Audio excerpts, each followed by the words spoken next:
හිතන්න ඔයාලා උදේ පාන්දර නැගිටලා ඊට පස්සේ මොකක් කරලා ඩේලි රුටීන් එකක් ෆලෝ කරනවා නම් ඒ ඩේලි රුටීන් එක ෆලෝ කරලා මොන හරි මෝර්නින් එක්සර්සයිසස් කරනවා නම් ඒ දේවල් කරලා ඊට බ්‍රේක්ෆාස්ට් අරගෙන හොඳට ෆ්‍රෙෂ් වෙලා ඔයාලා මොකක් හරි වැඩක් කරන්න යනවා නම් එහෙම නැත්නම් ඔයාලා කොහරි ගමනක් යන ලෑස්ති නැති හිතන්නකෝ.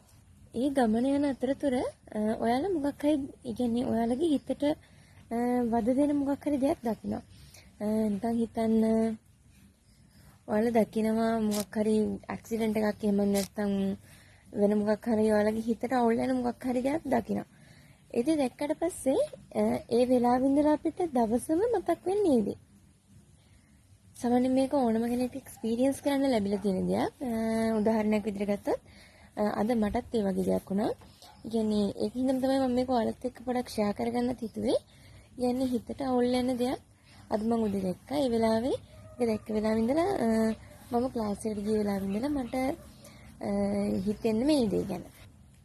සමහරවිට මම ක්ලාස් එකේ වුණත් හොඳට කතා බහ කරලා ඉන්න ළමෙක් කියුණාට ක්ලාස් එකේදී අද මම සයිලන්ට් වෙලා හිටියේ ඒ මම දැකපු දේ නිසා.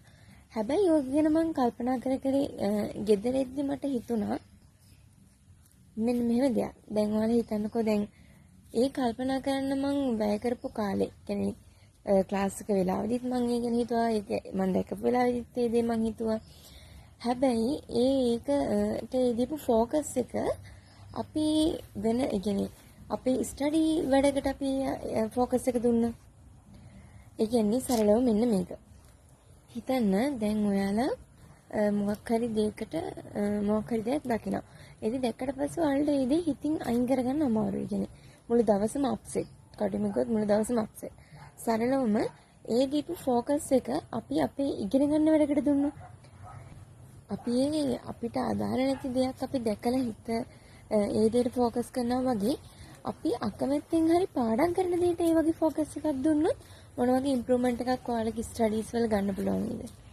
ඉතින් පාඩම් කරන ක්‍රමයක් හොයලා ඉන්න අතරතුරේ මට ලැබිච්ච මෙතඩ් එකක් තමයි මට ඔය දැන් කල්පනා වෙලා මම ඔයාලත් එක්ක ඒක ෂෙයා කරගත්තේ. ඉතින් මම හිතනවා මේ මෙතඩ් එක ගොඩක් හොඳ වෙයි කියලා. ඉතින් ඔයාලත් try කරලා බලන්න, මමත් try කරලා බලන්න. ඉතින් මම හිතනවා මේ ફોකස් එක අපිට ගොඩක් වැදගත් වෙයි කියලා. මොකද අපි අපේ කාලය අනවශ්‍ය දෙයකට ફોකස් එක දෙනවට වඩා ඒ කාලය අපි ප්‍රයෝජනවත් දෙයකට පාවිච්චි කරොත් ගොඩක් හොඳ වෙයි කියලා හිතනවා. ඉතින් ඔයාලා try කරලා බලලා පල්ලෙහාන් කමෙන්ට් එකක් දාන්න. ඔයාලා පාවිච්චි කරන මෙතඩ්ස් පාඩම් කරන්න. ඒ විතරක් නෙවෙයි ඉස්සරහටත් මේ වගේ මෙතඩ්ස් මම ඔයාලට අරගෙන එන්න බලාපොරොත්තු වෙනවා.